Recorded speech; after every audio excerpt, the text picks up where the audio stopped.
Assalamualaikum warahmatullahi wabarakatuh. Salam sejahtera bagi kita semua dan salam sehat. Tetap jaga kesehatan kita semua. Kali ini akan kita lanjutkan kuliah kita tentang sistem saraf pada ikan. Sistem saraf pada ikan itu sama pada umumnya dengan vertebrata lainnya, mempunyai 3 macam peranan vital. Yang pertama, orientasi terhadap lingkungan luar. Yang kedua, mengatur kesesuaian sistem dalam tubuh dengan bantuan kerja dari kelenjar endokrin. Yang ketiga adalah tempat ingatan dan kecerdasan. Peranan ini semua disempurnakan oleh sistem saraf, medula spinalis, dan otak, yang dibantu oleh beberapa organ indera sebagai reseptor dan otot serta kelenjar itu sebagai efektornya. Sistem saraf dibagi menjadi 2, yaitu sistem saraf pusat dan sistem saraf perifer. Sistem saraf pusat itu adalah otak dan medula spinalis, sedangkan saraf perifer itu terdiri dari saraf kranial dan spinal. Kemudian sistem saraf otonom itu merupakan bagian dari sistem perifer, mempengaruhi kerja dari otot polos dan kelenjar. Otak pada ikan itu bervariasi menurut morfologi dan ukuran, ya, berkisar antara 0,1 sampai ada yang lebih dari 1% berat tubuh. Otak pada ikan itu terbagi dari 5 bagian: telencephalon bagian depannya, diencephalon di belakangnya, kemudian mesencephalon bagian tengah, dan bagian belakang adalah metencephalon dan myelencephalon. Saat embrio, ikan itu hanya mempunyai 3 bagian, yaitu depan itu prosencephalon, tengah adalah mesencephalon, dan bagian belakang adalah rhombencephalon. Namun setelah dewasa berkembang menjadi 5. Jadi bagian depan itu menjadi telencephalon dan diencephalon, sedangkan bagian belakangnya menjadi metencephalon dan myelencephalon. Telencephalon itu bagian depan berhubungan dengan hal-hal pembauan, ya. Jadi di bagian telencephalon ini ada saraf utama yang keluar dari daerah ini adalah saraf kranial 1, yaitu saraf kranial yang berhubungan dengan olfaktori atau pembauan, penciuman. Pada ikan yang mengutamakan pembauan untuk mencari mangsanya atau makanannya, biasanya otak bagian depannya itu lebih berkembang daripada yang lainnya. Ini beberapa penelitian tentang otak telencephalon pada ikan yang diganggu seperti tilapia. Jadi ketika telencephalonnya diganggu, maka ikan tilapia ini menjadi tidak acuh terhadap anaknya, tidak melindungi terhadap anaknya. Kemudian ikan lainnya seperti beta splendens itu kehilangan tingkah laku seksnya ketika dirusak telencephalonnya. Ikan goldfish kehilangan spontanitas untuk mengenali lingkungannya setelah telencephalonnya dirusak. Jadi fungsi dari telencephalon pertama mengatur indera penciuman atau olfaction atau olfactory, kemudian sebagai tingkah laku pada ikan. Di belakang telencephalon ada diencephalon. Pada diencephalon ini ada hipotalamus, kemudian talamus dan epitalamus. Ya.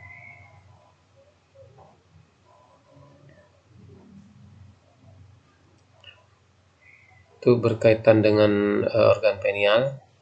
Jadi tadi hipotalamus, ya. Kemudian terdapat optic nervus. Jadi ada saraf penglihatan optik yang menuju mesencephalon. Fungsi utamanya dari telencephalon adalah berperan dalam transfer pesan untuk kelenjar endokrin. Yang kedua adalah untuk penerimaan stimuli cahaya. Berdasarkan organ pineal tadi, maka pada ikan itu dibedakan menjadi fototaksis positif, fototaksis negatif, dan fototaksis yang campuran bervariasi. Jadi yang positif itu biasanya tulang tengkoraknya itu transparan, sedangkan fototaksis negatif biasanya tulang tengkoraknya itu berpigmen atau lebih gelap. Sedangkan fototaksis yang bervariasi ini tergantung pada cahaya, namun mempunyai kromatofor masing-masing yang mampu mengontrol jumlah cahaya yang masuk. Otak bagian tengah yaitu mesencephalon. Ini mesencephalon ini memiliki atap berupa lobus opticus yang bertindak sebagai pusat refleks penglihatan, ya. Kemudian lobus opticus itu terdiri dari tectum opticum di bagian atas dan tegmentum di bagian bawah.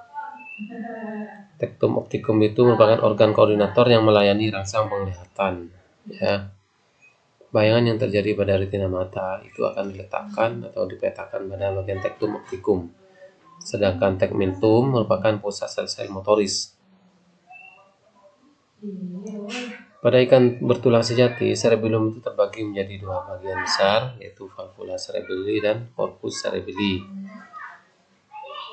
Beberapa jenis ikan yang memiliki cerebellum relatif besar, utamanya ikan yang menghasilkan listrik. Contohnya mungkin belut listrik gitu ya. Kemudian ikan-ikan yang berenang cepat, contohnya adalah bekarel dan tuna. Jadi fungsi dari mesencephalon itu adalah untuk ketepatan berenang terhadap objek bergerak, contohnya adalah menangkap mangsa, gitu ya, mengejar mangsa. Kemudian untuk koordinasi mata dengan badan, untuk learning dan untuk menerima impuls listrik, contohnya adalah belut listrik. Kemudian pada bagian belakang ada mesencephalon. Pada otak bagian belakang itu mesencephalon atau disebut sebagai cerebellum itu merupakan bagian paling besar untuk beberapa ikan seperti elasmobranchi. Jadi ikan bertulang rawan itu atau bertulang rawan itu mempunyai cerebellum yang besar. Sedangkan telestei, bagian telestei itu pada ikan telestei cerebellumnya tidak berkembang, jadi kecil. Cerebellum merupakan sistem koordinasi otot yang fungsinya adalah untuk orientasi berenang, maintenance muskulator, kemudian keseimbangan tubuh, yaitu hubungannya dengan lateral linea lateralis gitu ya. Kemudian paling belakang yaitu mesencephalon atau disebut sebagai medula oblongata. Jadi pada mesencephalon ini organ utamanya berupa medula oblongata. Komponen utamanya yaitu pusat untuk menyalurkan rangsangan keluar melalui saraf kranial. Saraf kranial yang keluar dari medula oblongata yaitu saraf kranial 3 sampai 10. Sedangkan saraf kranial 1 dan 2 itu keluar dari otak bagian depan.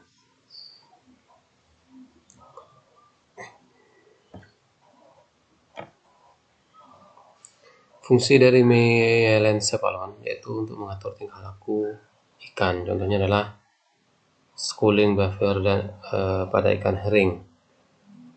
Kemudian gustatory dan tactical impulse untuk perasa ya, dan peraba. Ini pada contohnya ikan emas Cyprinus carpio.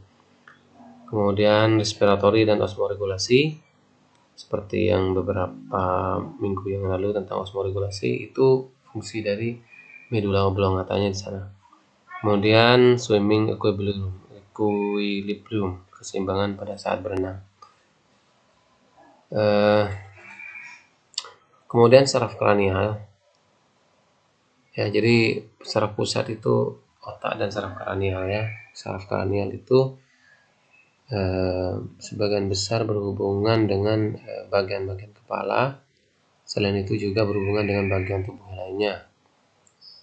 Dari otak sendiri terdapat sebenarnya 11 saraf kranial yang menyebar ke organ-organ sensori tertentu dan otot-otot tertentu.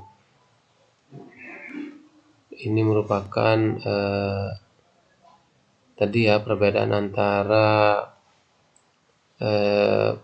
otak pada ikan elasmobranchi dan otak pada ikan telestei. Jadi di sini terlihat cerebellumnya pada ikan telestei itu sangat kecil ya.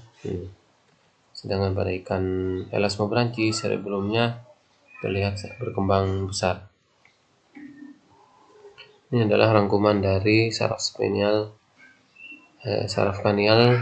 pada otak dan fungsinya ya. Yang pertama, saraf kanal 1 itu berhubungan dengan olfaktori, penciuman. Kemudian saraf kedua itu saraf kanal 2 itu berhubungan dengan optik, penglihatan.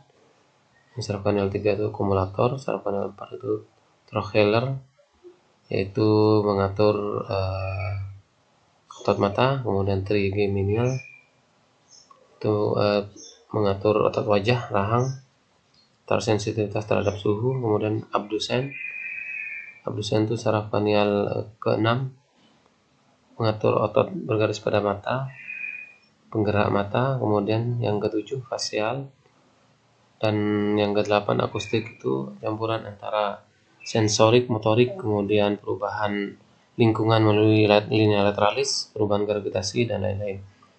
Sedangkan yang ke-9 glosofaringal itu mengatur otot insang, dan yang ke-10 vagus, campuran antara motorik, kemudian linea lateralis, dan sensori pada ikan.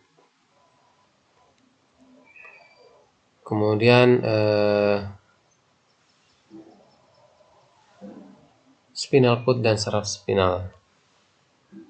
Saraf spinal itu atau spinal cord itu merupakan suatu tabung ya, tempat alur pusatnya atau sentral kanal berdiameter kecil dibandingkan dengan dindingnya.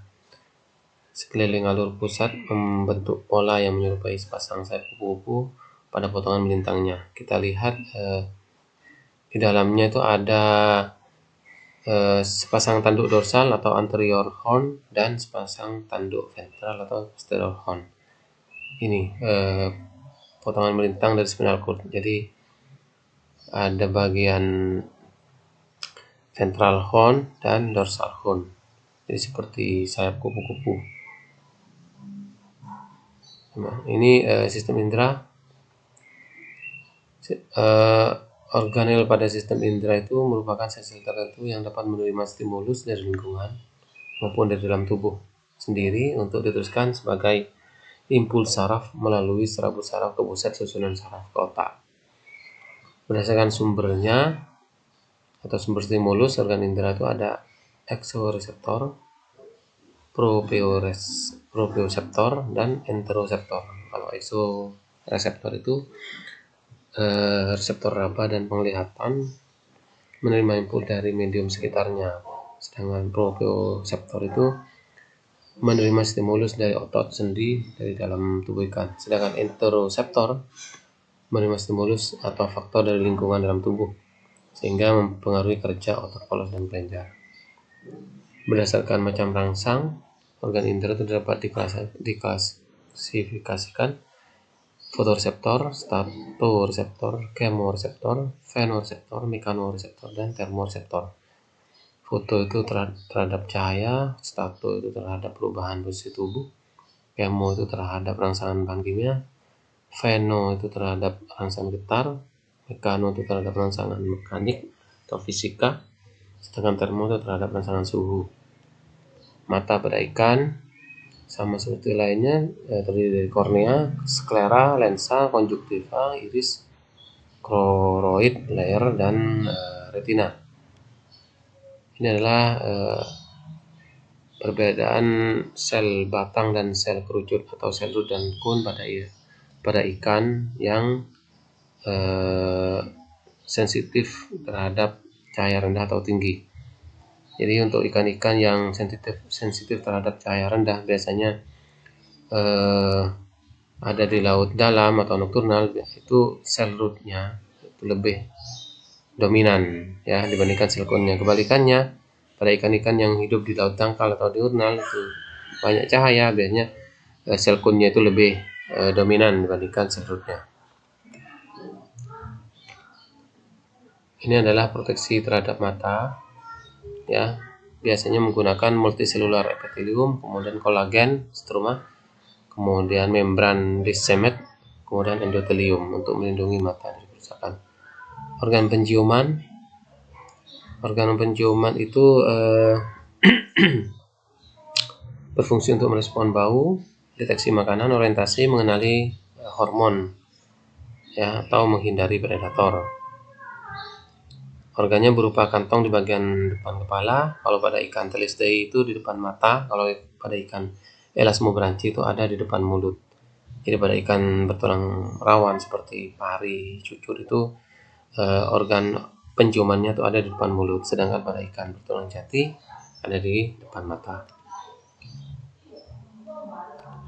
Kemudian organ pendengaran. Organ pendengaran itu pada ikan menggunakan linea lateralis, kemudian inner ear, jadi pendengaran bagian dalam, yaitu ada sel rambut, kemudian otolit dan sacculus, kemudian utricus, ya, yang berfungsi untuk organ suara, sedangkan utricus itu berfungsi untuk keseimbangan. Sistem pendengaran pada ikan yaitu bisa berupa linea lateralis, kemudian auditory, mekanosensori, kemudian elektrosensori. Kemudian sistem keseimbangan, jadi gerakan dirasakan dengan menggerakkan otolit melalui sel rambut. Linea lateralis mendeteksi gerakan di air, kemudian dapat mendeteksi apapun yang ada di sekitarnya. Pada linea lateralis itu terdapat atau terdiri dari sel neuromas, mengandung sel rambut dan merespon perubahan secara mekanik. Kemudian sistem elektrosensori, pada beberapa ikan itu mempunyai sistem elektrosensori, contohnya adalah ikan belut, itu ya, ikan belut laut. Ikan belut yang ada di laut itu mempunyai organ elektrosensori, menghasilkan listrik. Beberapa ikan produksi listrik arus lemah, namun beberapa ikan juga tidak memproduksi listrik, namun bisa merasakan energi listrik. Deteksi elektrik itu menggunakan organnya adalah ampula, ya, yang terletak pada bagian kulit, dapat menjadi tidak sensitif bila distimuli terus-menerus. Jadi bisa menjadi hilang apabila distimuli organnya secara terus-menerus. Fungsinya adalah mendeteksi lokasi objek, komunikasi dan navigasi ikan ketika berenang.